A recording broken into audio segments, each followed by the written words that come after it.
Oi, vamos começar nossa aula de filô, apostila nova, né? Então, assim, vamos falar sobre a Grécia. A Grécia Antiga, o cidadão já tinha, né, a democracia começou na Grécia de uma forma muito diferente da nossa. Então, o cidadão, quem era considerado cidadão? Era só homens nascidos em Atenas, de pai e mãe ateniense, né? Então, o berço foi a Atenas, cidade de Atenas. Tinha que ter uma condição financeira boa. E na Grécia, diferente de tudo em Atenas, se você era bem nascido, então de uma família rica, você não trabalhava. O homem que não gostasse de política em Atenas era considerado um inútil. Então todos tinham que gostar de política, todos tinham que ter o dom, entre aspas, da oratória, que é de falar, de saber falar, de saber, como que eu posso dizer, convencer que ele está certo, que a opinião dele está certa. Então, assim, diferente da nossa, que hoje, a partir de 16 anos não é obrigado ao voto, mas a partir dos 18 sim. Só que na Grécia tem um ponto diferente. Eles não usavam o voto. Então a gente fala em democracia e a gente já vem direto o pensamento do voto. Na Grécia eles não usavam o voto. O que eles usavam na Grécia? Eles faziam um sorteio.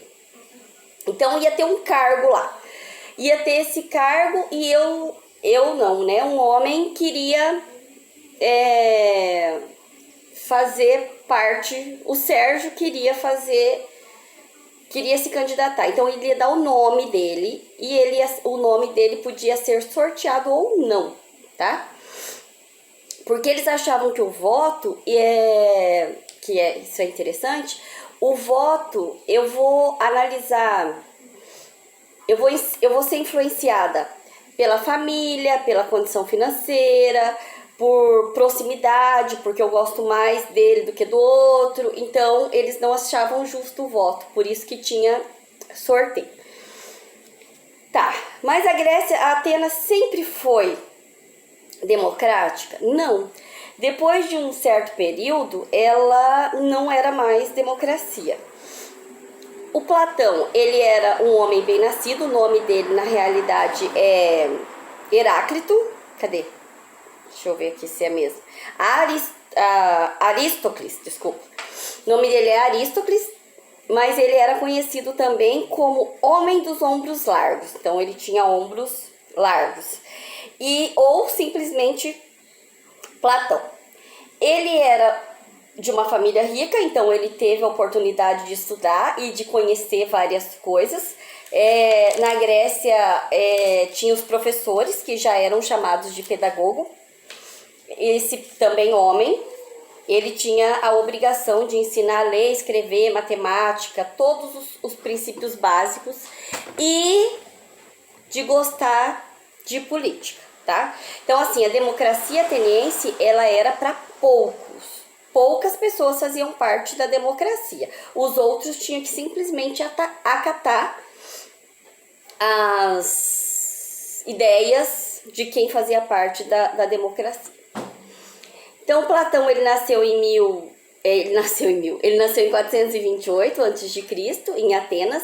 Ele é filho de Aristo e Perictona, e ele pertencia da nobreza ateniense, da aristocracia. Então, ele tinha terra e tudo mais, e ele podia desfrutar de uma vida melhor e de ter um maior conhecimento. Só que, depois da Guerra do Peloponeso, a Atenas perdeu, né? E também começou aí a decadência da democracia ateniense. E Platão saiu de Atenas, foi conhecer outros lugares. Num desses ele conheceu também antes Sócrates. No entanto que Platão, ele é discípulo de Sócrates. Sócrates foi um filósofo que nunca escreveu absolutamente nada, e Platão escreveu muita coisa que ele aprendeu com Sócrates. E eles usavam muito o diálogo, a conversação para discutir assuntos, e Platão aprendeu muito com isso.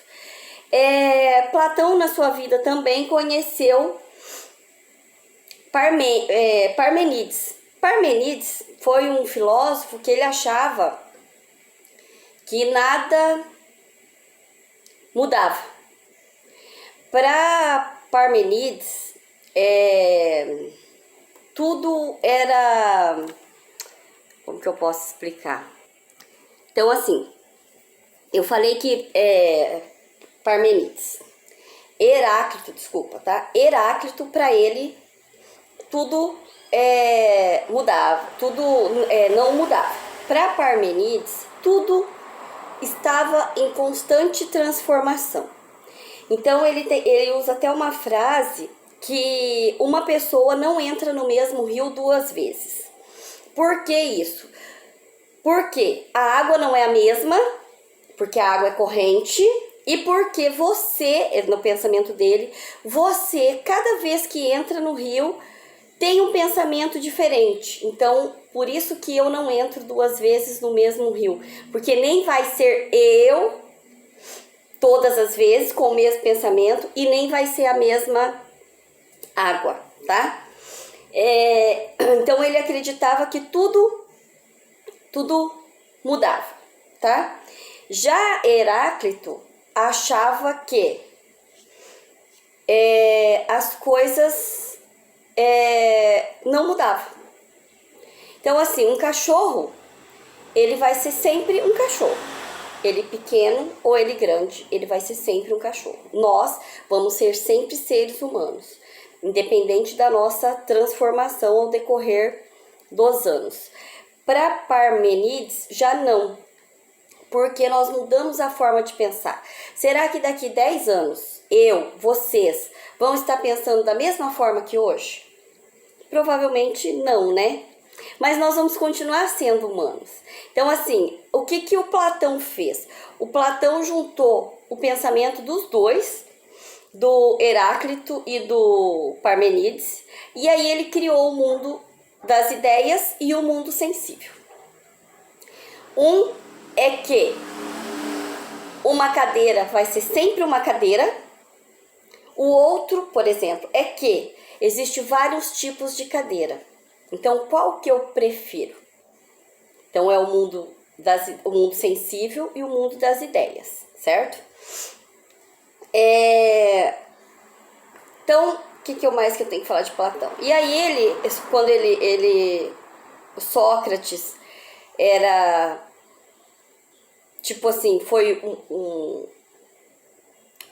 um condutor de pensamentos também. Ele aprendeu muito com o Sócrates, e ele aprendeu muito também com os dois, com o Parmênides e o Heráclito, certo? Platão também foi marcado por gostar muito e ser muito bom em matemática, geometria, música, poesia e ginástica. Ele gostava muito disso, então ele também estudava sobre essas coisas, certo? Essa é a aula de hoje. Eu vou deixar as atividades para vocês fazerem, que são bem pouquinhas, e a próxima aula a gente se vê. Beijo!